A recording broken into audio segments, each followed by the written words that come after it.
coisa que acontecer e pela comunhão que acontecer aqui na igreja hoje, Senhor, que seja tudo para a tua glória. Em nome de Jesus, amém. Amém. Pode ir? Pode, tá gravando. Ah, é? Bem-vindos à aula 7. Hoje é a aula 7, expiação da bases da fé cristã, lá no livro do Wayne Grudem. É um vacilão, né? O que aconteceu com o Marcelo, hein? O Marcelo... Ele arregou. Essa semana ele trabalhou 12 horas por dia. E pregou ontem, aí não ia dar pra vamos. Falta força. Falta força. Mas aí hoje é a expiação. A divisão da aula vai ser essa, vou explorar 3 temas. Então, a expiação em si, teorias acerca da expiação, os pontos de vista, né? E o alcance da expiação, que é onde tem mais a discussão, que a gente vai ver depois. Então, primeira parte é a expiação. Eu vou começar vendo logo no começo da teologia sistemática do Erickson, nesse tema, ele vai falar que na teoria da expiação, vemos talvez a mais clara indicação do caráter orgânico da teologia. Isto é, percebemos que as várias doutrinas compõem um padrão coerente. A posição que se adota em qualquer uma delas afeta ou contribui para a elaboração das outras.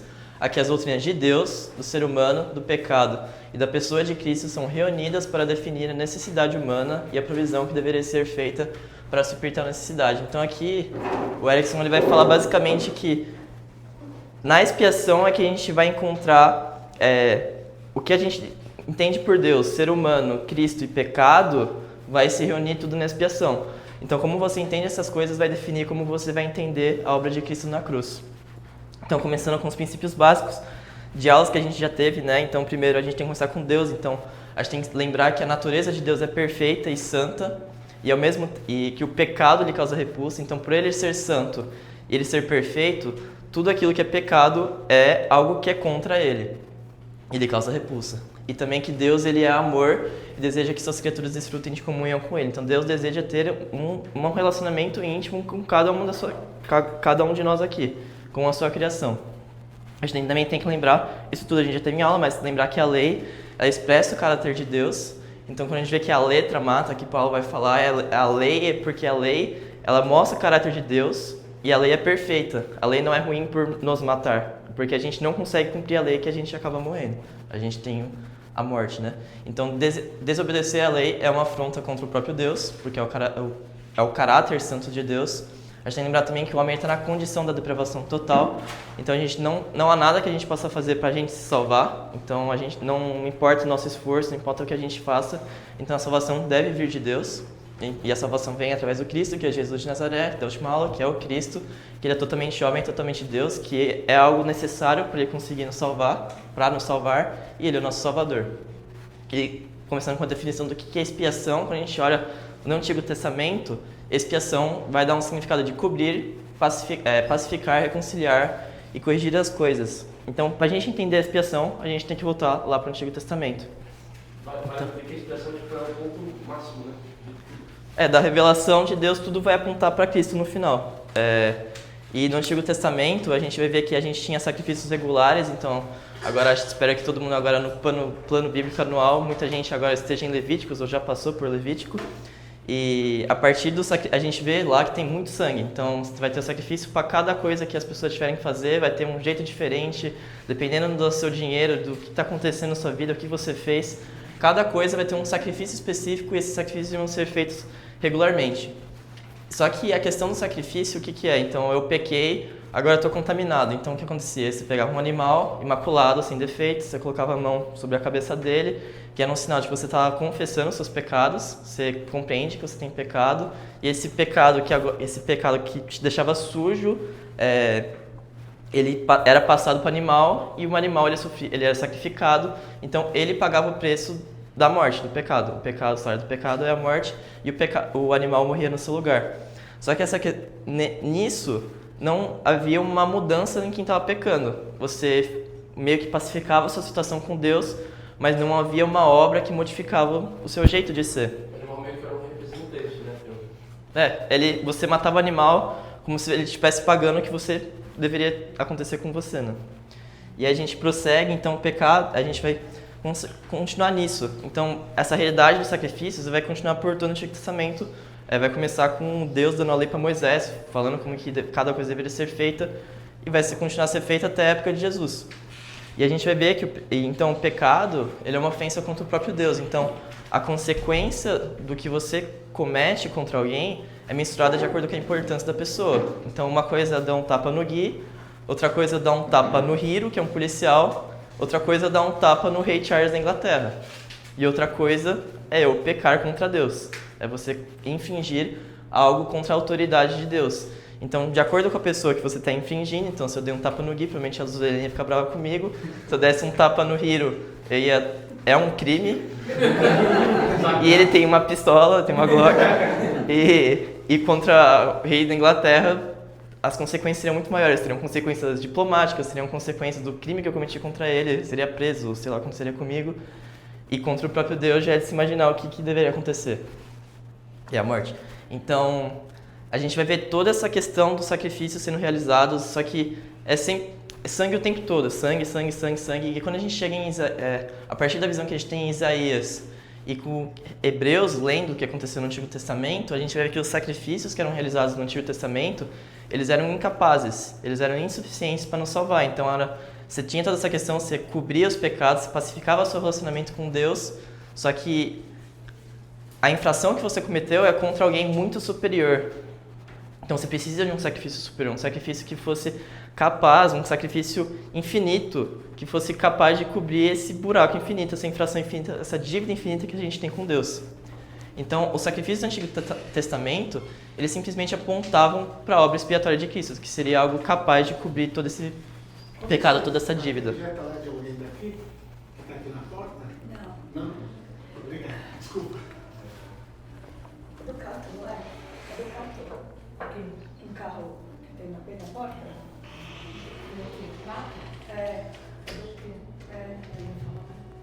Aí aqui, nas referências, eu coloquei Isaías e Hebreus, eu vou ler agora. Então, Isaías, logo no comecinho, ele vai começar falando: o Senhor diz, de que me serve a multidão no sacrifício que vocês oferecem. Estou farto dos holocaustos de carneiros e da gordura de animais cevados.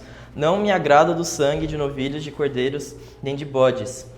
Quando comparecem diante de mim, quem me requereu de vocês esse pisotear dos meus átrios? Não me tragam mais ofertas vãs. O incenso é para mim abominação, e também as festas da lua nova, os sábados e a convocação das assembleias. Não posso suportar iniquidade associada à reunião solene. Então, aqui são coisas que o próprio Deus instituiu para o povo realizar, e ele está falando que ele não quer mais. E no final ele vai dar a questão por que ele não quer mais. Porque não posso suportar iniquidade. Então as pessoas, pecavam, iam lá, sacrificavam um animal e continuavam na vida de pecado. Então, era necessário um sacrifício superior para trazer mudança para as nossas vidas, para a gente não continuar nesse estado de iniquidade. Por isso que Deus não quer mais esses holocaustos que não fazem nada para as pessoas, não trazem mudança. E a gente vai ver em Hebreus também, que o autor de Hebreus vai falar: porque é impossível que o sangue de touros e de bodes remova pecados, e era necessário, portanto, que as figuras das coisas que estão nos céus fossem purificadas com tais sacrifícios, mas as próprias coisas celestiais requerem sacrifícios superiores àqueles. Então, o Antigo Testamento todo, você faz todos esses sacrifícios para apontar para algo, que é para Cristo, que seria o sacrifício superior, que seria capaz de cobrir essa dívida eterna que a gente tem com Deus. Então, a causa da expiação, por que Cristo ele vem ao mundo e morre pelos nossos pecados, por que ele vem com essa missão, são apontar duas coisas: o amor de Deus, João 3,16, que eu espero que vocês não conheçam, então que Deus amou o mundo de tal maneira que entregou o seu próprio Filho. Então é um sinal do amor de Deus, que a gente tinha uma dívida com Ele, a gente era inimigo de Deus, como Paulo vai falar em Romanos, e o próprio Deus, com quem a gente tinha um problema, Ele resolve a situação, Ele é que reconcilia tudo, mostrando o seu amor. E a justiça do próprio Deus, em Paulo vai falar que a cruz era para revelar a justiça de Deus. Então, por que a expiação teve que acontecer? Porque através da cruz Deus consegue manifestar o seu amor sem negar sua justiça. Então Deus ele continua mantendo o seu caráter de ser amor e de ser justo. Porque se Deus ele simplesmente fosse como um juiz que alguém cometeu um crime e você simplesmente absolve os problemas dessa pessoa, tipo, os crimes que essa pessoa cometeu, ele matou alguém e você fala: tá de boa. Seria um perdão de graça. Seria um perdão de graça que ele não vai exercer a justiça dele, ele exerce apenas o amor dele. E se ele simplesmente destruísse tudo, que seria dentro da soberania dele, se não quisesse salvar a gente, beleza? Porque dos anjos ele não ofereceu perdão. Os anjos pecaram, lá caíram e ficaram lá caídos. E é isso. Deus não tem a necessidade, não tem a missão, não tem a responsabilidade de fazer isso, mas ele faz porque ele quer, então nisso ele demonstra o amor dele. Que até coloquei no próximo slide, eu me adiantei. Mas então, havia alguma outra maneira de Deus nos salvar? Então, aí, primeiro a gente tem que entender que Deus não tinha necessidade de nos salvar, que eu coloquei até a referência de 2 Pedro, que é esse texto dos anjos. Os anjos erraram contra Deus e ficaram na situação que eles estavam. Mas a gente erra contra Deus e Deus ele demonstra o amor dele e resolve salvar a gente. Então, não dá para dissociar a justiça e o amor dele. Exato. É a essência dele. É a essência dele. Então, essas coisas não podem se negar. E aí, tipo, até nas teorias da expiação que eu vou colocar, algumas dessas teorias, elas negam um fator ou negam o outro. Elas dão prevalência para um, mas negam o outro. Então, a partir do momento que Deus ele decide salvar a humanidade, a expiação se torna necessária. Então, a expiação não necessariamente era necessária, mas como Deus resolveu salvar a gente, ela se torna necessária porque é o único meio possível para nos salvar. Então, eu coloquei algumas referências de Lucas, Mateus, Hebreus. Então, Lucas, não havia o filho do homem de sofrer na mão dos homens. Então, o tempo todo Jesus está falando que era necessário que ele sofresse. Era necessário que ele fosse servo sofredor, que eu vou explorar mais depois. Então, mas a expiação era necessária porque ela era a única forma de Deus ele manter o seu caráter justo e demonstrar o seu amor. Era a única forma de equilibrar essas duas coisas.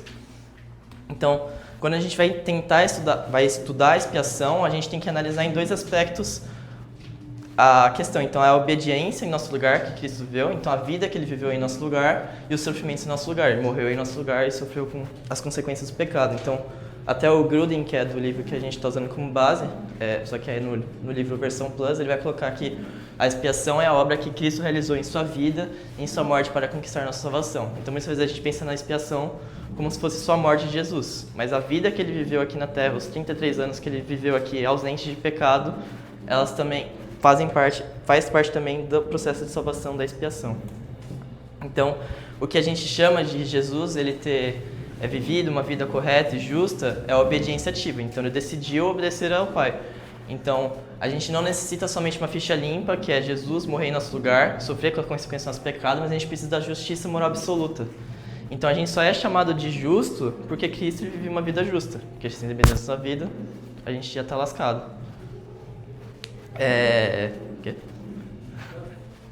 Mas aí, então, quando Deus ele vai olhar pra gente, Cristo é que nos cobre. Então, ao olhar pra gente, ele está vendo alguém que é justo.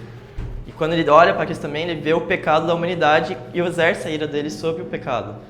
Então, Cristo ele é expiação porque ele está nos cobrindo diante de Deus. Então, a gente só é justo porque Cristo está na nossa frente. Deus vê Cristo, não vê a gente. Porque se a gente depende só de nós, a gente já está lascado. Então, a gente tem até aqui os exemplos, né? Então, e ser achado nele não tendo justiça própria que procede da lei, mas aquele que é mediante a fé em Cristo, a justiça que procede de Deus, baseada na fé. Em Romanos também, Paulo vai falar que porque como pela desobediência de um só homem, que é Adão, muitos se tornaram pecadores. Assim também por meio da obediência de um só, muitos se tornarão justos. Então a gente é justo por causa da vida que Cristo viveu nos 33 anos aqui na Terra. E a gente tem a obediência passiva, que é Jesus ele sofrendo com as consequências do nosso pecado. Então a gente tem aqui, ele lista lá algumas formas como Jesus ele sofre em nosso lugar com as consequências do pecado. Então, na própria vida dele, então, no momento que ele estava no deserto, ele sofre as tentações durante 40 dias em jejum, no meio do deserto, no sol, no calor, ele sofre tentações absurdas. A oposição ministerial, então, a vida inteira dele não, mas os 3 anos que ele ficou no ministério dele, o tempo todo teve uma oposição, teve gente perseguindo ele, teve gente falando mal dele, e teve oposição ministerial e tristeza também. Então, Isaías vai falar que ele seria um homem de dores que saberia o que era o sofrimento. Então, Deus se faz homem para saber o que o homem está sentindo. Tá. Marcelo falou para pedir dúvidas, vou pedir no próximo slide. Então. Mas ele sofreu também com a dor física e a morte. Então, o próximo processo da crucificação, então, não é a pior morte que algum homem já sofreu. A crucificação de Jesus, porque outras pessoas morreram de diversas formas e até muitas vezes piores. Só que o processo da crucificação é uma das piores causas de morte que você poderia ter. Então, você ficava aqui, só que você não morria das chicotadas, outras coisas. Tinha toda a chicotada, tinha todo esse processo. Só que a questão é que quando você está nessa posição, todo o seu peso aqui, você fica mais difícil para respirar.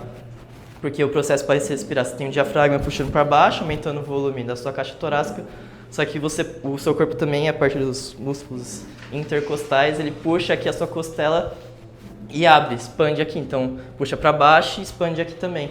Só que a partir do momento que você está assim, os músculos intercostais não conseguem expandir. Então, você fica meio que sem ar.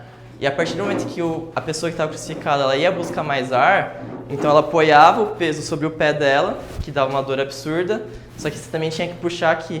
Então você ficava com uma tensão. Então imagina que Jesus estava pregado aqui, então a tensão ficava todo no antebraço dele apoiado no pé que estava pregado. E estava sem ar ainda. Então é uma morte, um sofrimento, uma dor física terrível. Então tinha a dor também de carregar o pecado da humanidade. Então quando a gente peca, a gente se sente mal. Então imagina Jesus carregando todo o pecado, estava nas costas dele, que Isaías vai falar. Tem a questão do abandono também. Então os próprios discípulos, então quando Jesus estava no Getsemane e estava lá, foi orar e os discípulos foram lá dormir, e ele reclamou com eles, pediu para eles estarem com ele e eles foram dormir. E o próprio Deus, quando Jesus está crucificado, que ele vai falar: por que Senhor me abandonaste? Por que Deus me abandonaste? Porque a partir daquele momento Deus estava vendo o pecado da humanidade em Cristo. Então ele tinha essa separação eterna de Deus com todo o pecado da humanidade.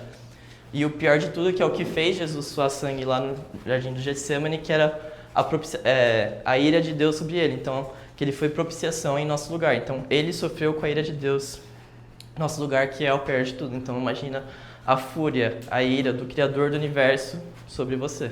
Então você fica mal se uma pessoa já está irada com você, imagina o Criador do Universo, aquele que te criou.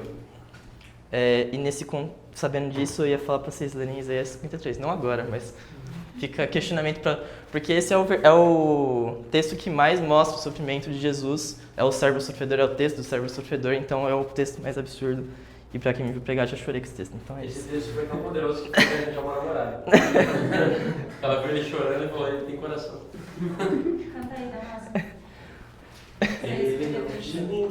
E agora, para interagir, eu vou fazer algumas perguntas para a turma, eu quero que vocês respondam, e depois dúvidas. Então, quem que exigiu que Cristo pagasse a pena pelos nossos pecados e a quem foi paga essa dívida? Quem que requeriu que Jesus morresse em nosso lugar? Jesus tinha o preço do pecado, quem que pediu que Jesus morresse em nosso lugar? O próprio Deus. Mas vai se mostrar a importância depois. Então essa dívida foi paga por próprio Deus. Então Deus exerce a própria justiça. Em Isaías a gente vai ver que Jesus agradou a Deus. É que tem algumas teorias que vão falar que o próprio Satanás é quem requer isso, mas é importante a gente deixar isso bem estabelecido. Mas a gente vai ver em Isaías 53 que agradou a Deus esmagar o Cristo, o servo sofredor. E o que Jesus quis dizer com o está consumado?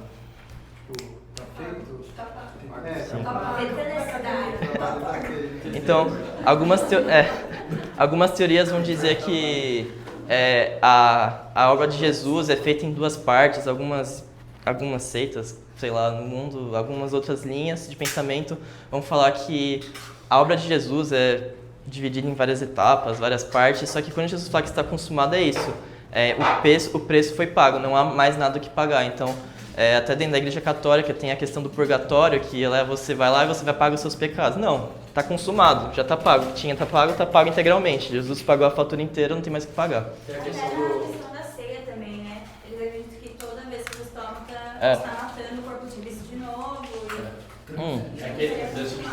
É que existe um conceito na teologia católica, acho que a Adriana você vai falar melhor, mas que é um negócio do tesouro de mérito. Existe um negócio que a gente chama de obra de causa meritória e causa instrumental. Causa meritória é quem merece merece a justiça, teoricamente. Cristo, a causa meritória no nosso caso é Cristo ter morrido e a gente por isso foi salvo. E a nossa causa instrumental para o protestante, ela é a fé. Então a fé na causa meritória de Cristo, ela faz com que a gente seja salvo. Para o católico isso é um pouco diferente. Aí está a grande diferença do católico e do protestante, não é imagem, não é necessariamente isso. É esse ponto, que é, para o católico, a causa instrumental, ela é o batismo. Só que qual que é o ponto? Que na causa instrumental, que é o batismo, que é onde você recebe o mérito de Cristo, você recebe apenas uma infusão de graça. No protestantismo a gente fala que a gente recebe uma imputação da graça. Então, essa infusão de graça que o católico crê, ela pode ser perdida. Então esse mérito de Cristo ele tem que se acumular com os seus méritos, com aquilo que você pode fazer também. Tipo, no nosso caso, a gente crê que a gente não tem mérito nenhum. Então só o mérito de Cristo vale. Por isso que aí tem a questão da penitência, das confissões ao sacerdote, da intercessão aos santos, e inclusive o purgatório. Porque teoricamente sim, se você morreu sem ter o seu tesouro de mérito acumulado, só tem o tesouro de mérito de Cristo, teoricamente aquilo não é suficiente. Então você está no purgatório para meio que reaver os seus méritos ali e poder ser salvo. Então, tipo, essa é a grande diferenciação entre o protestantismo e o catolicismo, que a gente acredita que o mérito de Cristo é suficiente pela fé para a gente ser salvo. O católico ele acredita de uma forma mais sinérgica, que Cristo fez algo e a gente tem que fazer algo também. No nosso caso, a gente faz algo que Cristo fez, não para complementar a salvação dele, a expiação. Nisso também tem acho que não sei muito, mas dentro da teologia adventista também tem essa questão de ser dividido em 2 etapas, todo o processo da obra expiatória de Cristo, mas eu nem entendo o que é. Nem ideia. É seita. Eu não entendo. Mas, próxima pergunta, então, qual que é a diferença entre sacrifício, propiciação, reconciliação e a redenção? Essa tem que ir com calma. O que significa sacrifício? Não. Pega, escolhe alguém, aponta alguém aí para falar o que é sacrifício. Gustavo. Ele é o cara das palavras. Você vai falar o que é sacrifício. O que é sacrifício? Fazer é se entregar pro próximo. Não, mas dentro do contexto da expiação. Dentro do Cristo ele fez tudo. A obra de Cristo da expiação foi um sacrifício, foi uma propiciação, foi uma reconciliação e foi uma obra de redentora. Ele cumpriu o sacrifício que antes a galera tinha que fazer, sacrifício dos animais. Ele foi o sacrifício do cordeiro que sacrificou de modo... Mas o que o cordeiro faz o quê? Ele morre. Então o sacrifício ele é relacionado com a morte devido ao salário do pecado. Então o sacrifício na expiação está relacionado à morte. Então Cristo ele morre em nosso lugar. Propiciação. Eu já até toquei.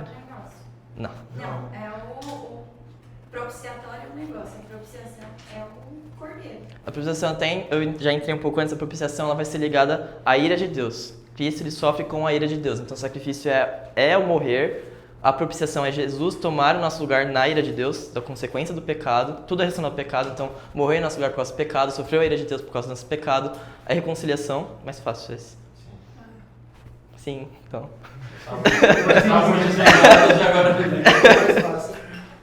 Não, é isso, reconciliar. Tem 2 partes que estão... Houve uma ruptura entre 2 coisas e eu vou reconciliar, vou reconectar essas 2 coisas. Então era separado antes por causa do pecado e o homem Deus, totalmente homem, totalmente Deus, refaz isso. E a redenção? Não, é a posição do homem pós toda essa caminhada. Então a redenção é redimido. Então antes a gente estava no estado de queda e Jesus ele nos redime para o estado... Redenção, você pode pensar naquele jogador de futebol que está sendo vaiado, xingado pela torcida e do nada ele faz o gol do título. Ele teve a sua redenção, entendeu? Ele estava no lixo, na morte e foi exaltado. Então você sai de uma situação que estava horrível por causa do pecado e você é redimido. Tem um ponto também, tipo, sobre um exemplo de propiciação, que Moisés, quando ele desce e ele vê o bezerro de ouro e todo o povo ali, ele fica bravo, quebra as tábuas da lei, mata todo mundo ali, morre o bezerro, faz a galera beber, amaldiçoa, pô. Moisés está possesso. Mas ele vira ali, e ele, com todo respeito mesmo, mas ele vira e ele fala uma frase muito emblemática, ele fala, eu vou lá falar com Deus de novo, e quem sabe eu possa fazer propiciação pelo pecado do povo. O que ele vai fazer? Ele vai tentar convencer Deus de alguma forma a amenizar a pena. E tipo assim, me puna, tanto que o Moisés fala, tira o meu nome do livro da vida, mas não deixe de ir com eles. É o que então assim, ele tenta fazer a propiciação se colocando no lugar do povo. Aí Deus acaba sendo muito misericordioso e fala, não, beleza, mas vai ser desse jeito aqui, ó. Ou seja, é uma substituição. É uma substituição, exato.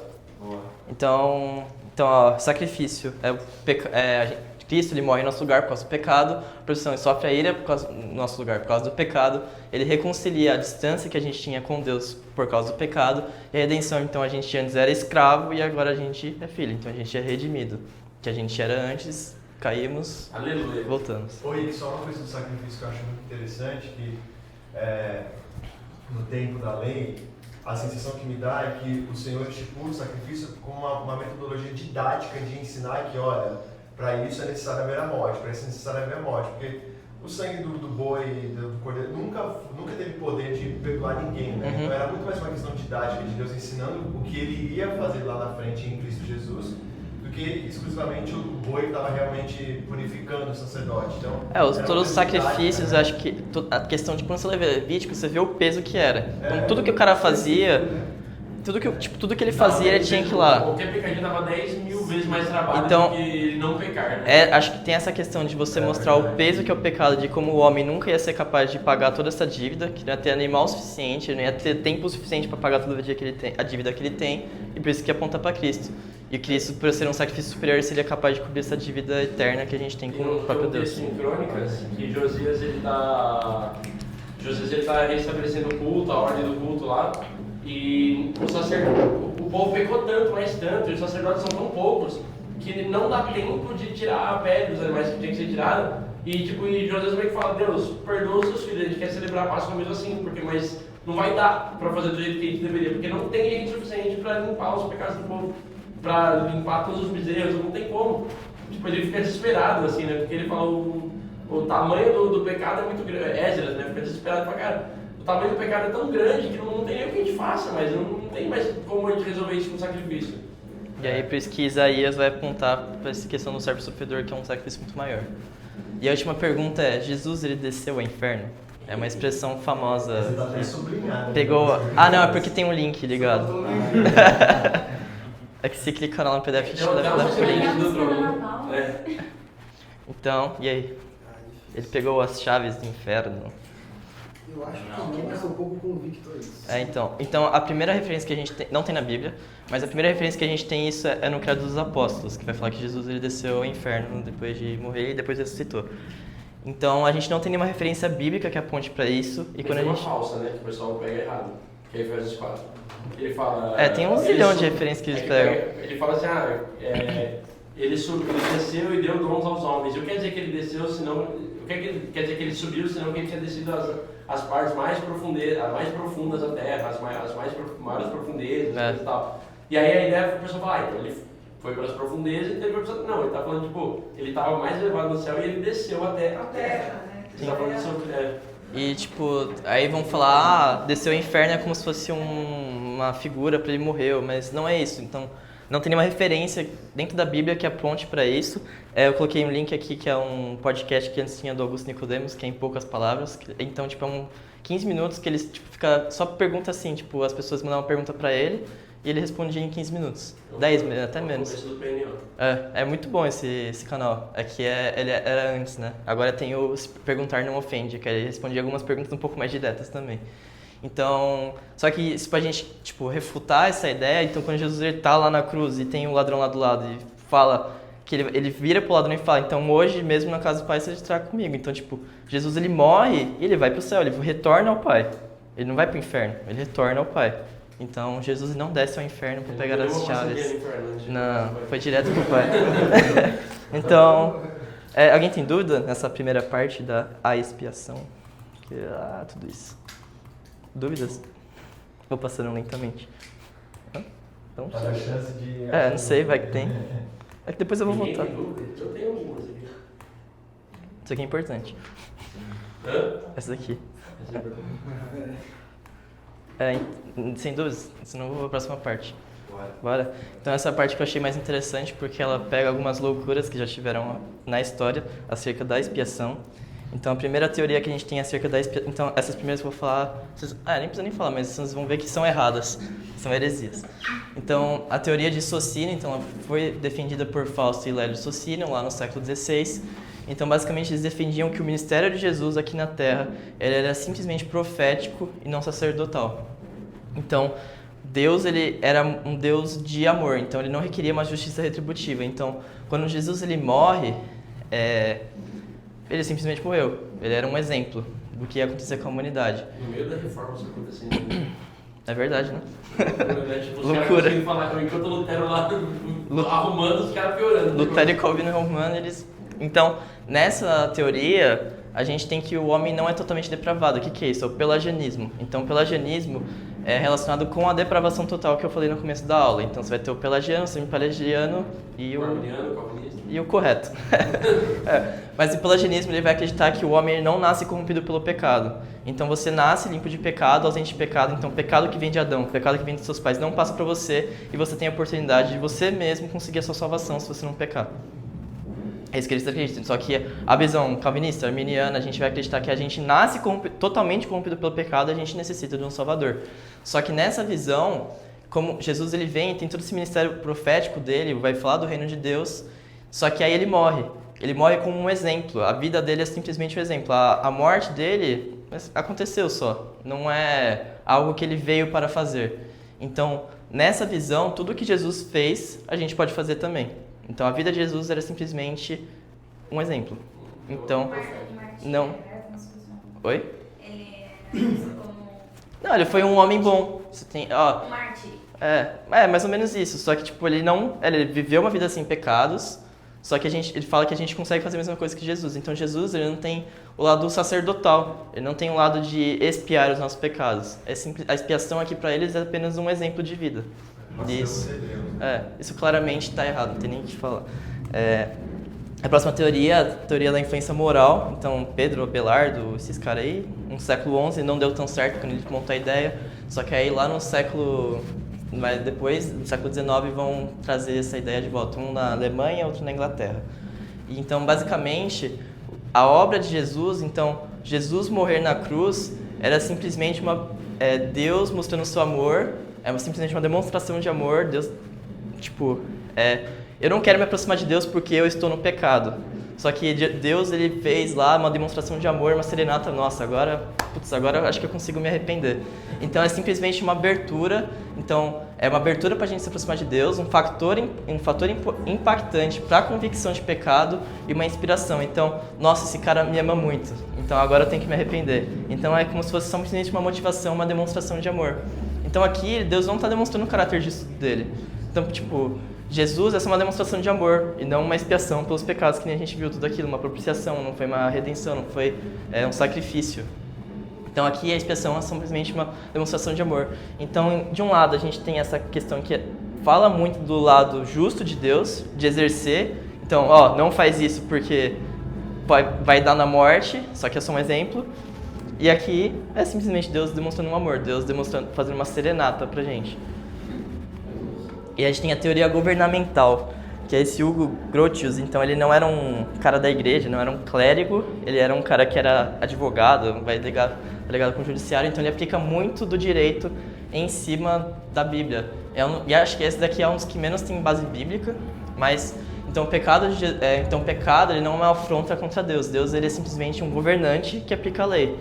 Então, tem o juiz lá, Deus é esse juiz, então só que eu pecar não é uma afronta diretamente contra Deus, contra o caráter de Deus. É uma lei que ele está estabelecida lá e Deus ele simplesmente aplica essa lei. Então, Deus ele decide não aplicar essa lei sobre os homens e exerce o seu amor. Então, em Jesus ele mostra uma demonstração da justiça divina. Então, novamente, é mais ou menos como se fosse um exemplo. Já está errado aí, porque ele diz que Jesus pecou, então. Porque se Jesus morre como uma demonstração da justiça divina... o pecado é colocado em Jesus e ele exerce a questão divina. Só que, a expiação de Jesus é como se fosse uma execução pública. Então vai lá e crucifica Jesus na frente de todo mundo e fala, não faz isso, endireita o seu caminho. Não tem um amor. Então esse cara tem muito da justiça, por ele ser do judiciário, né? Não ser um clérigo. Mano, não é nem lugar de fala desse cara, né? Não sei o que ele Vai ser o Hugo Grotius na palavra. Só advogado. Não, meu amigo não é herege. Não, tô brincando. Aí agora a gente tem as três... Vão ter as três teorias que hoje... eu até coloquei um podcast do Bibotalk depois, tem 3 podcasts sobre expiação. E um deles é explorar as teorias da expiação. E acho que as 3 que eu vou falar, do resgate, da compensação e esqueci o nome que é o mais importante, substituição penal, que é o mais importante, que é o que a gente acredita. Mas aí a gente tem a teoria do resgate. Então essa é a teoria que eu achei mais loucura, eu acho. Essa e a próxima. Fora que o Orígenes é um cara bem conceituado, né? Que É. mais complexo ainda. É que, tipo, outros pais da igreja também acreditavam nisso. Tipo, acho que até Agostinho acreditava mais ou menos nisso. Ele teve algumas diferenças, mas em base era basicamente isso. Então, eu vou até tentar lembrar. Então, é algo mais dramatizado, essa visão que a gente tem aqui. Então, na luta entre o bem e o mal, vou até ler para não falar besteira. Então, Satanás ele consegue controlar sobre a humanidade através das tentações. Então, ele tenta a humanidade cai no pecado e ele consegue o senhorio sobre a humanidade. Então, meio que dá um golpe. E Deus, por ter honra, ele não aplicaria as mesmas técnicas empregadas por Satanás, essas técnicas desonrosas. Então, Deus não simplesmente roubaria de volta a humanidade. Então, a morte de Jesus, ela foi requerida e paga pelo diabo. Por isso que eu coloquei aquela questão. Paga ao diabo, é verdade. Requerida e paga ao diabo. Então, o diabo está aqui controlando a humanidade, tinha o senhorio sobre a humanidade. E aí, Deus oferece Jesus, a morte de Jesus, e falou, essa alma é muito mais valiosa do que essa humanidade aí. E ele aceita esse negócio, e ele entrega a humanidade de volta para o senhorio de Deus e pega Jesus. E ele achando que ia ter controle sobre a alma de Jesus, agora tem controle. Aí Jesus ressuscita, aí não tem mais controle. Aí o diabo fica sem nada. Mas Então, Satanás achou que poderia ter controle sobre a alma de Cristo, então libertou a humanidade. Mas Jesus ressuscitou e o diabo ficou sem nada. E aí, só que... Deus engana. E aí, eu coloquei mais ou menos o que da teologia sistemática que eu coloquei, que o Erickson colocou, ele faz para bater bastante nesse ponto de vista. Mas então Deus engana Satanás, mas isso não seria errado nesse ponto de vista, porque os fins justificam os meios. Então, como eu salvei a humanidade, olha, diante de tudo isso, beleza, enganar. Então, mas existe um ponto. Se você engana quem é enganador, você não... sei lá, mas não tem nem como defender isso. Ladrão que rouba ladrão. Não, mas é que eu acho que é tipo na matemática, né? Mais com menos dá menos. Mas é que, até aqui, Deus não quer aplicar as técnicas empregadas pelo diabo. Então, ele... Tanto que essa teoria, eu coloquei isca aqui porque no inglês é a fish hook theory, que é Deus jogou a isca, fica lá esperando, o diabo pegou. Então é como se a cruz fosse uma rede que estava lá esperando pegar o diabo. Aí ele pegou, Jesus citou. Mas é isso. Então aqui nessa teoria... É complexo, mas não é difícil de eu acho que essa teoria, a teoria desse do Gustav Allen, até muda o nome depois, é Christus Victorus, uma coisa assim. É que, a vitória de Cristo. Então, é a vitória sobre a força do mal. Então, a ressurreição tem esse papel. Então, diante das outras, essa não é tão ruim, porque pelo menos você tem essa vitória sobre Satanás, não é simplesmente um exemplo. Essa teoria vai ajudar muito a defender os textos quando Jesus fala, as coisas do diabo, ele é vosso pai. Ou a própria tentação, quando o diabo tenta oferecer os reinos da terra para Jesus fala que não. Então, dá pra embasar. Esse é o pior. Todas essas, eles tinham textos bíblicos. A pior de todas era essa aqui, desse cara que era que menos tinha coisa. Mas, essa aqui... É porque é muito da cultura nossa, a gente achar que o diabo é algo equivalente a Deus, que ele tem o nosso Senhor sobre nossas vidas e Deus estaria travando batalha, só que, não tem batalha. Quando que Orígenes fez essa teoria? Porque o Orígenes... nem lembro. Acho que era século III, mas eu não lembro. No final da vida de Orígenes, ele acaba sendo excomungado da igreja. Ele é um cara muito importante entre os pais da igreja. Ele embasa muita coisa, tem muitos livros que a gente lê dele. Mas acho que quando ele tá velho, ele meio que é excomungado por conta de algumas heresias que ele acaba assimilando. Então pode ser que já seja nesse meio. E esse cara que, ele é bem depois, né? Gustav Allen e Orígenes. Esse daqui é século III, daqui é século, sei lá, bem mais pra cá. Por aí, não lembro. Mas aí a gente tem a próxima teoria, que é a teoria da compensação, que é a teoria de Anselmo, e acho que é a que a Igreja Católica mais ou menos usa hoje em dia. Então, nessa teoria, deixa eu lembrar um pouco. É verdade. Então essa teoria ela foi embasada durante a Idade Média. Então você tinha muito essa questão da honra, a questão da suzerania e vassalagem, questão de reis, feudos, feudalismo. Então é aquele negócio bem medieval. Então o pecado é deixar... Então o pecado para às vezes, não era uma afronta contra Deus, aquele do direito. Esse aqui, o pecado, é deixar de Deus o que é lhe devido. Então quando a gente não dá o que é devido a Deus, a gente desonra Ele. Então Deus, para manter a honra dele, como um rei, a gente, desonrei alguém, ele tem que retomar essa honra dele. Então, tem duas formas de ele retomar essa honra dele. Então, uma é através de um ato de punição, que seria o inferno, ou através de uma ação de reparação, uma vitória sobre o diabo. Então, pensa uma coisa bem medieval. Então, sei lá, eu um cavaleiro, fui lá, bati na princesa. Aí o rei, ele requer e me expulsa do feudo lá do castelo e fala, você só vai se livrar no momento que você trazer a cabeça do dragão. Aí você vai lá, você traz a cabeça do dragão, você volta como herói. Então esse negócio de você trazer a honra de volta do rei e você, através das suas próprias mãos, se redimir, né? É interessante pensar nesse contexto medieval, né? Porque aí não existia nem Brasil, cara. A gente parar pra pensar assim, 400 anos do Brasil vai ser descoberto, 400 anos antes. Então assim, se você parar pra pensar que os caras já estavam meio que fazendo teologia, tá ligado? Cara, é muito louco. É uma teologia que muito embasada no contexto de Game of Thrones, né? Os índios também tá. E aí que é complexo, porque Anselmo, a gente coloca ele aí, mas Anselmo é um dos principais teólogos da história da igreja, Anselmo de Cantuária. Então assim, é difícil você falar, cara, como que esse cara tá errado? Será que óbvio que assim, a revelação ela é progressiva, ela continua sendo progressiva, então a teologia, ela, como uma ciência, ela se atualiza. Ela responde aos problemas da época, né? Ela responde aos problemas da época, mas ela vai se desenvolvendo conforme os contextos sociais, conforme a ciência avança também. Então assim, Anselmo ele está vivendo no contexto dele, mas o quanto disso ainda faz sentido dentro da nossa teologia, porque ele é um excelente teólogo, esse cara. Esse foi um dos primeiros que, tipo, nessa questão da honra, ele aponta para essa questão de Deus ele requerer algo em troca dessa honra que foi ferida. Então o que a gente encara como a ira de Deus é a desonra aqui para eles. Porque aí a igreja também já dominava, tipo, a política, tem várias questões também, né? Nessa época era influenciado tanto pela questão do feudalismo, mas nessa época também tinha muita questão da escolástica. É escolástica aqui já, né? Que era uma influência da filosofia grega no cristianismo, de Sócrates, essas coisas.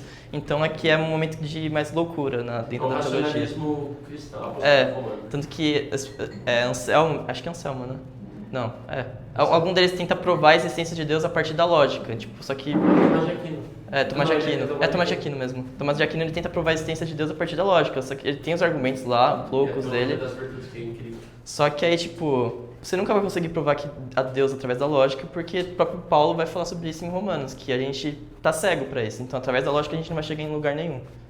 É até a questão da mente humilhada que o livro do Jonas Madureira vai falar. Então, que a gente tem que entender que a nossa razão é limitada. A gente tem que se humilhar diante de Deus para compreender o Evangelho, que é loucura para os homens. E aí então, tem essa questão, então traga a cabeça do dragão, do diabo para mim. Então a humanidade não consegue reparar a honra de Deus. A gente não consegue fazer isso através da nossa mão. Então aí que surge o Filho, né? Por isso que Deus tem que se encarnar e morrer em nosso lugar e vencer sobre a morte.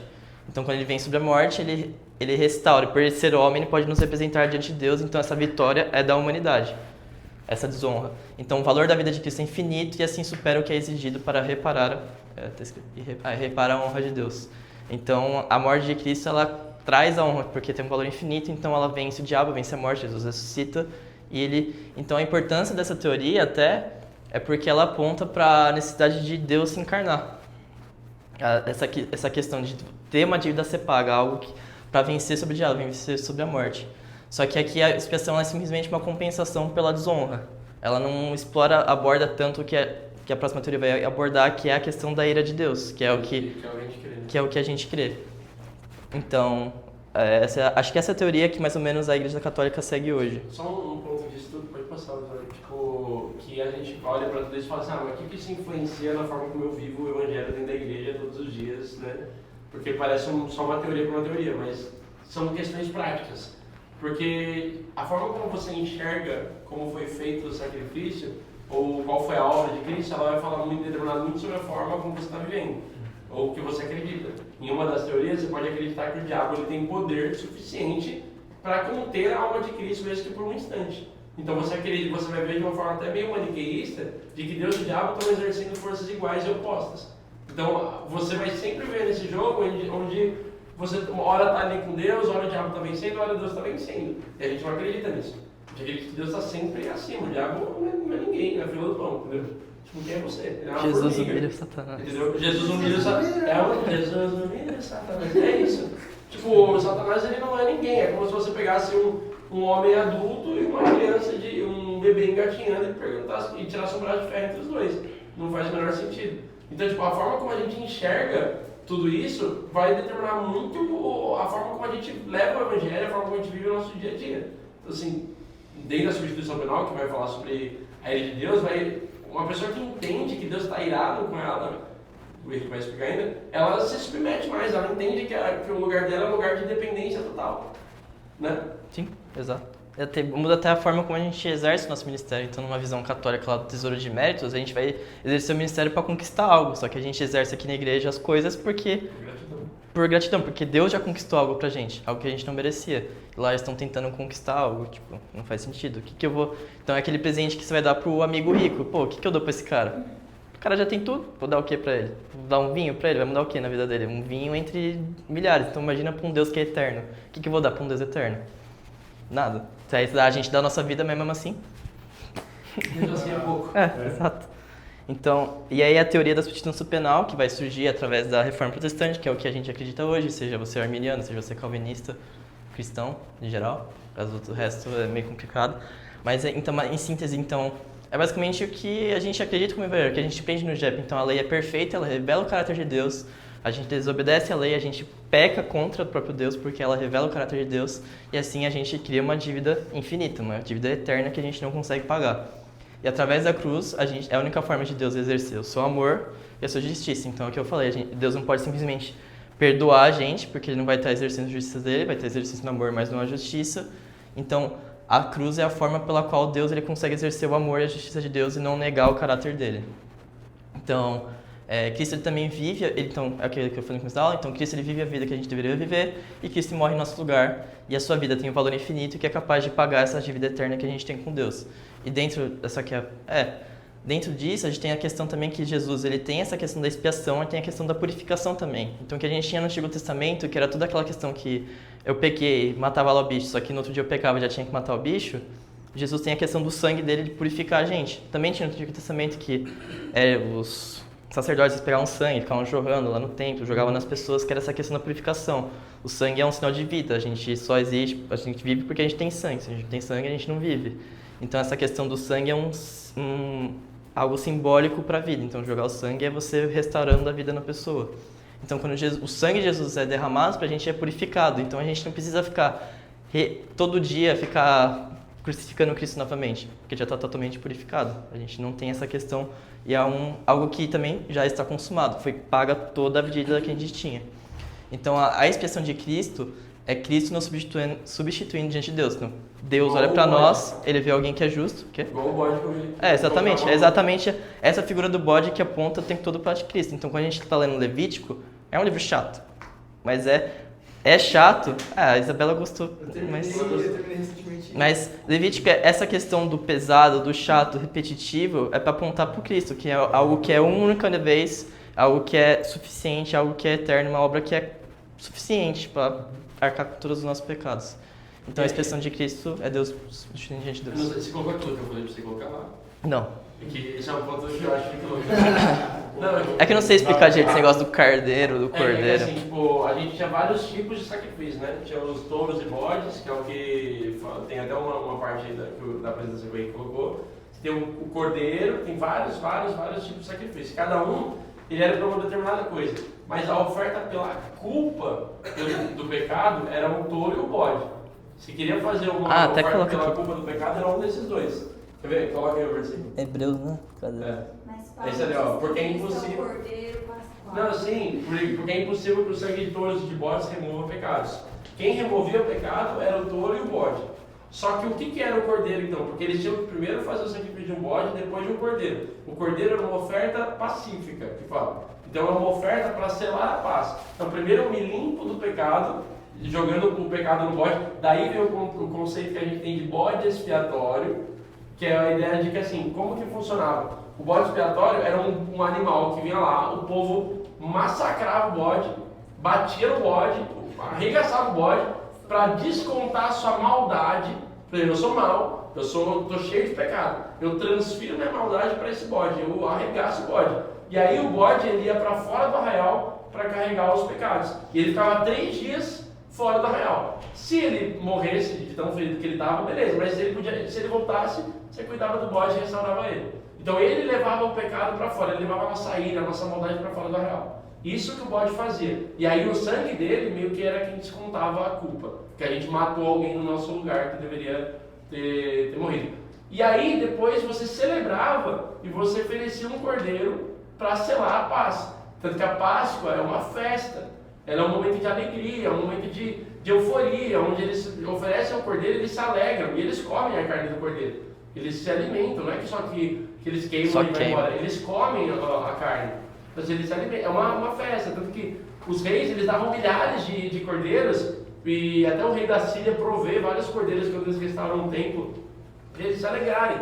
E aí quando você chega para Cristo, você tem um detalhe importantíssimo, que é quando João Batista fala: eis o Cordeiro de Deus que tira o pecado do mundo. Por quê? Porque ele é tanto, não é um bode mais que vai tirar o pecado, agora é um cordeiro, porque ele é perfeito, sem mácula, todos deveriam ser, mas ele é perfeito, sem mácula, e ao mesmo tempo que ele tira a culpa, ele também sela a paz. E aí então a questão de expiação de Cristo substituindo. Ele é o bode expiatório que substitui a gente no momento de carregar a culpa para fora, tanto que ele leva 3 dias para fora da existência, né? Ele fica 3 dias ali antes de ressuscitar. Só que ele volta como um cordeiro que foi morto, mas ressuscitou e selou a paz com Deus. E aí isso é maravilhoso, porque você tem a substituição penal, ele morreu, ele sofreu as consequências, mas ao mesmo tempo você tem a festa. E é por isso que inclusive isso acontece na Páscoa. Porque é um momento que é uma passagem da escravidão para a vida e por isso a gente pode celebrar com esse cordeiro que se entregou e agora a gente come a carne desse cordeiro. E na ceia a gente realiza isso. E na ceia a gente realiza em memória dele, a gente se alimenta da carne dele, do sangue dele e celebra. É um momento de alegria, um momento de festa. E engraçado, porque isso que você falou, eles tinham um cordeiro e eles também comiam do cordeiro. E Jesus fala: você vai comer da minha carne. Comer da minha carne, você exatamente. vai beber do meu sangue. É muito legal.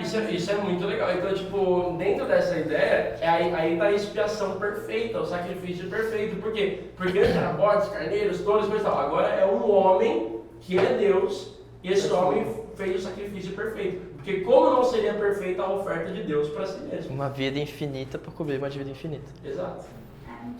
Tá bom, eu jogo. É isso. Aí a gente tem certas objeções com essa substituição penal, não provindas da gente, mas principalmente de outros católicos, principalmente, né? Liberalismo, católicos.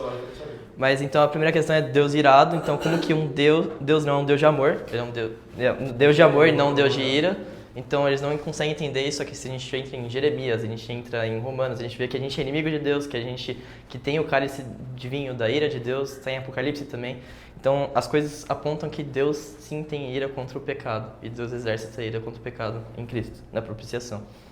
Mas também tem a questão da injustiça da substituição. Então se Jesus é inocente, não faz ele sentido pagar o preço pelo pecado, só que a gente vê que Jesus ele se entrega em nosso lugar. Não é algo que Deus Pai mandou ele fazer, é algo que é a vontade de Deus Pai, mas o próprio Filho se entrega também. Então é uma ação conjunta em sacrifício em nosso lugar. Então não é uma obrigação, né? Deus puxando o Filho, jogando lá, mata ele. Mas tem um ponto que é importante isso, porque realmente é injusto. É o justo pelos injustos, é realmente uma injustiça. Só que ele se entrega, né? É algo que é obrigado. E aí tem um outro ponto que, assim, ele faz uma lei ainda maior. Ele aprimora a lei. Por quê? Porque ele mostra que a lei ainda tem lacunas. Por quê? Porque ele viveu totalmente debaixo da lei, a obra expiatória lá dura 33 anos. Ele vive completamente debaixo da lei, perfeitamente. E a Bíblia diz que se você pecar, se você transgredir essa lei, você vai morrer. Ele não transgride a lei e morre. Ou seja, ele fala, a lei ela tem uma lacuna. Só que essa lacuna agora é fechada porque agora a lei está na minha mão. Entendeu? E ele ressuscita. E é a próxima aula. Porque a morte não tem poder sobre ele, ele não pecou. A morte não tem poder por quê? Porque ele não transgrediu a lei, o salário do pecado é a morte, mas eu não transgredi a lei, então a morte não pode me conter. E como ele tem poder sobre a morte, ele pode oferecer a vida para nós. Aleluia. Meu Deus. Você não tá arrepiado, irmão? E aí tem... Eu senti. Nossa, é loucura. E aí tem outro argumento que acho que é o mais besta, que vai falar que Deus ele quer que perdoemos uns aos outros sem punir as pessoas, então ele requer que eu perdoe o Gui, só que, tipo... E aí Deus quer algo que seja pago em alguma coisa. Eu gosto de usar o Gui como exemplo. Mas é isso. Então, se Deus ele requer justiça pelos pecados cometidos por ele, porque ele quer que eu perdoe uma pessoa que está do meu lado. Só que não faz sentido, porque eu estou pecando contra o Gui, não contra o criado Deus do universo. Então é aquela questão da autoridade, do nível da autoridade.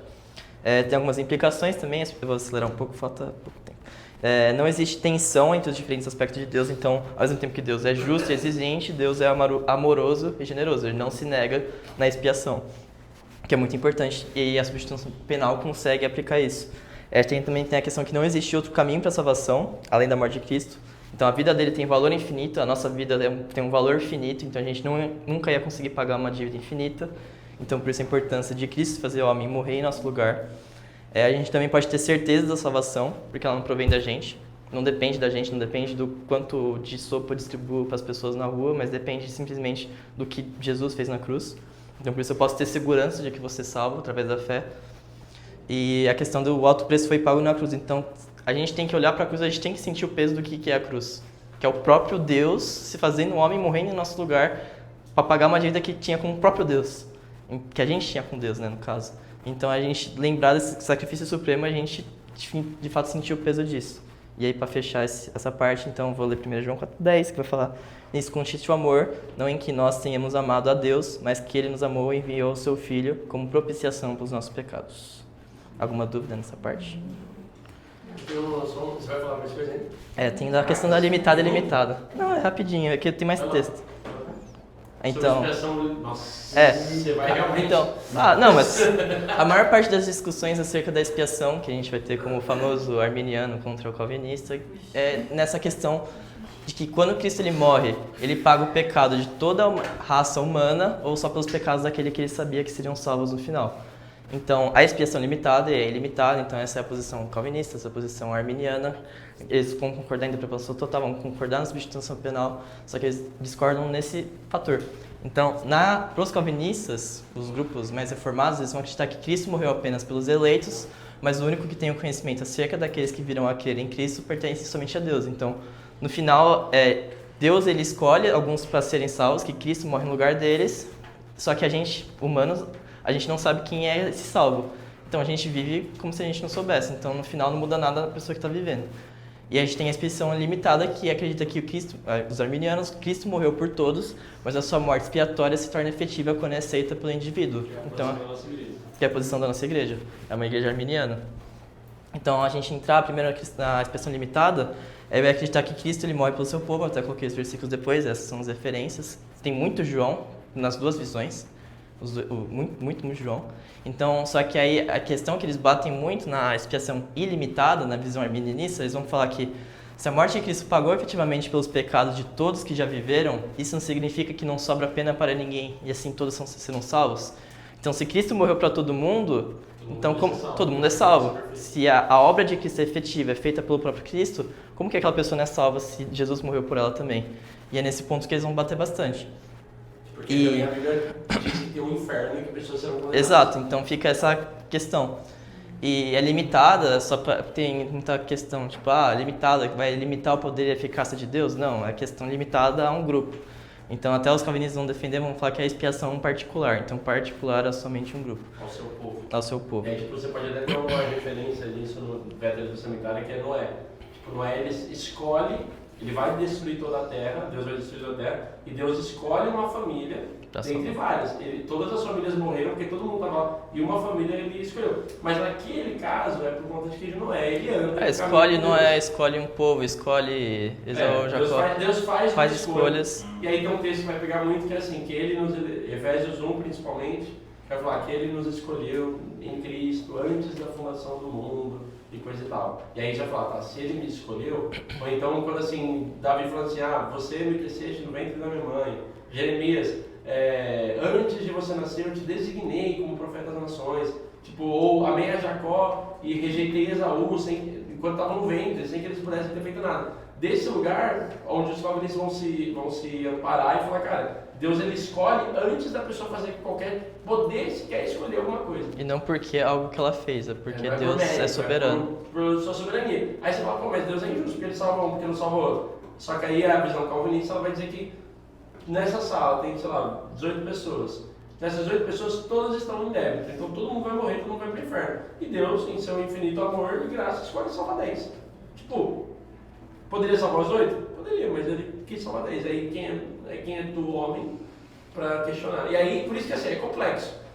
Exato. Mas aí algumas referências que eles vão usar, que é em João 10:11. Eu sou o bom pastor da vida pelas ovelhas. E aí ele vai prosseguir. Eu sou um bom pastor, conheço as minhas ovelhas e elas me conhecem, assim como o Pai me conhece e eu conheço o Pai. Eu dou a vida pelas minhas ovelhas, então ele dá a vida pelas ovelhas que são dele.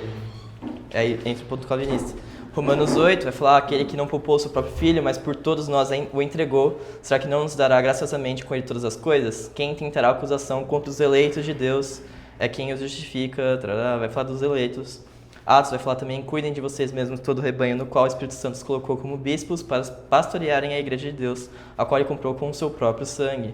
Aí tem mais texto, todo aquele que vem ao Pai me dá, esse virá a mim, e o que vem a mim, de modo nenhum lançarei fora. Então Deus dá alguns para Cristo morrer no lugar, na visão calvinista. É por isso que eu peço, não peço pelo mundo, mas por aqueles que o Pai me deixe. E a gente entra na visão da expiação limitada, que é a visão arminiana. Então eles vão acreditar que Cristo morreu por todos. Então em diversos momentos, em João, o próprio Paulo vai falar que Cristo ele morreu pela humanidade, pelo mundo, por todos. Deus amou o mundo de tal maneira, etc. Então a questão que eles também vão entrar, vão bater na posição calvinista é que se houver uma limitação nas pessoas que tiveram os pecados pagos por Cristo, então a oferta gratuita do Evangelho também é limitada. Então Deus ofereceu para todos, então essa oferta não pode ser limitada, que é o que a posição calvinista defende. E aí vão ter os textos. É interessante ver que tipo, os dois usam João, então tipo, tem essa questão, tipo, não é nem tipo, um é de Paulo, outro é de João. Na cabeça de João, ele não estava preocupado com isso. Exatamente, então tipo... João é meu. Mas você vê que ele não está preocupado com isso. Tipo, ele não é o foco da carta de João. E a gente começa a discutir isso. Então, tipo, no final, arminiano e calvinista, os dois são crentes. Só que, tipo, vão discordando nesse exato ponto de quando... a expiação. Como foi? O alcance da expiação. Que terão os que são salvos, os que estão condenados. E que Deus elegeu. Que está escrito na Bíblia, que Deus escolheu. Mas, como? O Agostinho fez uma bagunça, porque ele escreveu sobre essas coisas. Mas no final não muda nada. Mas aí a questão... no dia seguinte, vendo que Jesus vinha em sua direção, João disse, eis o Cordeiro de Deus que tira o pecado do mundo. Eu sou o pão vivo que desceu do céu. Se alguém comer deste pão, viverá eternamente. O pão que eu darei pela vida do mundo é a minha carne. A saber que Deus estava em Cristo, reconciliando consigo o mundo, não levando em conta os pecados dos seres humanos, nos confiando na palavra da reconciliação. E ele é a propiciação pelos nossos pecados, e não somente pelos nossos próprios, mas também pelos do mundo inteiro. Então a questão é, qual é a visão correta? Você decide. Mas a nossa igreja é arminiana. A nossa igreja é arminiana, só que aqui, não sabe, tem visões diferentes aqui dentro. E todo mundo convive bem. E convive bem, não muda nada. E então a conclusão da aula, que então a expiação, ela é o tema central do Evangelho, ela é resultado da sua compreensão de Deus, pecado e Cristo. Então a visão que você tem da expiação, ela é o resultado de tudo que você compreende do cristianismo em si. Então é uma visão importante de você ter ela correta, né? Que a gente acredita que seja a substituição penal e na nossa igreja a expiação ilimitada. E então Cristo ele viveu, ele morreu em nossos lugares para que a gente fosse considerado justo e para que nossa vida fosse paga. Então ele vive em nosso lugar, ele morre em nosso lugar. E é só para finalizar a aula com Isaías 53, mais 2 trechos. Então, mas ele foi traspassado por causa das nossas transgressões, esmagado por causa das nossas iniquidades. O castigo que nos traz a paz estava sobre ele, e pelas suas feridas fomos sarados. E ele prossegue, todavia ao Senhor agradou esmagá-lo, fazendo-o sofrer. Quando ele der a sua alma como oferta pelo pecado, verá a sua posteridade, prolongará os seus dias, e a vontade do Senhor prosperará nas suas mãos. E aí agora só uns negócios para se aprofundar, então é um vídeo do... Isso daqui que está grifado é tudo link, né? Então um vídeo do Bible Project, esse em poucas palavras aquele de Jesus desceu ao inferno. Tem 3 podcasts acerca da expiação do Bible Talk, tem visão calvinista, arminiana e as teorias da expiação lá, que eu falei, exploram mais 3, né? As 3 últimas que eu falei. Essa pregação do Sproul, do Hernandes Lopes, e aqui foi o que eu usei para aula, que é a sistemática do Gruden, do Erickson e do Franklin Ferreira. E é isso. Vamos orar para encerrar. A Marcela quer falar? Não, esperei. Então vamos orar para acabar. Não aguentei. Mas pra gente, pro nosso culto, o culto tem que ser diferente quando você vê uma aula dessa, cara. Tipo, quando você entende o que Cristo fez, qual foi todo o processo. Tipo, o culto que a gente oferece, porque o culto não é algo que a gente assiste. Não pode ser, eu vou lá assistir o culto, eu vou lá ouvir uma música, ouvir uma pregação e sair daqui diferente. O culto tem que mudar. Porque enquanto o culto não mudar, a igreja ela ainda é uma igreja muito menina. Porque a gente precisa saber oferecer culto, prestar culto. A gente precisa ter isso no nosso coração. Esse é o motivo de prestar culto, né? Exato. Esse é o motivo de a gente prestar culto. É por isso que a gente tem que descer agora no culto e ter um momento de júbilo, de exaltação, de alegria, de falar, cara, Deus fez isso tudo. Deus, ele me substituiu no processo penal. Ele se entregou, ele morreu, ele foi traspassado, ele foi esmagado. Deus fez ele sofrer. E se agradou. E se agradou porque nós somos como é que fala? Nós somos os cordeiros, mas nós somos as primícias, né, Eu não lembro exatamente como está escrito, mas assim, Deus ele fez tudo isso por amor. Então o culto tem que ser um momento de muita exaltação, de muita entrega, de muita lembrança disso. Você vê como que a IBD ela impacta na vida da igreja. De você entender o que você está vivendo, o que você está querendo e como o culto tem que ser oferecido. Então, Senhor, muito obrigado, muito obrigado, muito obrigado, porque se não fosse a sua obra expiatória, se não fosse o teu sacrifício, eu não poderia estar aqui vivendo em paz, vivendo graça, podendo viver o Evangelho, podendo viver em comunhão perfeita com o Senhor. E o culto tem que mudar. Orar para acabar. Mano. É isso, ora aí. Senhor Deus, obrigado pela aula de hoje, Senhor. Obrigado para essa preparação que a gente está tendo para a Páscoa, Senhor, que a gente possa entender de fato o que foi feito lá na cruz, Senhor. A gente possa entender o peso do que foi realizado na cruz, que a gente saiba que a vida toda de Cristo foi por nós, que Cristo veio à Terra, Deus se fez homem para morrer em nosso lugar, para viver em nosso lugar, que a gente sinta o peso disso a todo momento, Senhor, que não seja algo que simplesmente a gente se interesse como algo do conhecimento, mas que seja algo que transforme as nossas vidas. Que a partir do nosso agir, dos nossos ministérios, da nossa vida ordinária, a gente possa ver a Cristo e saber para quem que a gente está servindo, por que a gente está servindo e o motivo da nossa existência, da nossa vida. E que a gente possa olhar para a cruz e ter um motivo de fato de inspiração, a gente possa sentir o peso também da cruz, a gente possa ser um motivo de choro e de alegria, Senhor. Que a gente tem que ser grato a todo momento pelo que foi feito na cruz, Pai. E que agora no culto a gente possa, de fato, glorificar o Seu nome pelo que foi feito por nós. Que a gente se denomina cristão por um motivo, porque foi pela obra de Cristo. E que a cruz é o que a gente defende, Senhor. Que a gente possa levar isso não somente hoje, mas pro resto da nossa semana, o resto das nossas vidas, Pai. A gente queria te pedir agora pelo louvor, pela palavra, pelo momento de comunhão, pós-culto, Senhor, que a gente possa aproveitar cada momento com o povo de Deus e a gente possa glorificar o Seu nome, que é digno de honra, Senhor. Em nome de Jesus, amém. Amém. 5 pontos. Apenas 5 pontos. Vocês estão errados. Desculpa. Não, pro mundo não consigo. Vocês estão errados, sabe? O quê? Apenas 5 Isso é pontos. muito calvinista, não tem Eu como. sou até o tutano. Eu sou... Fala o celular agora.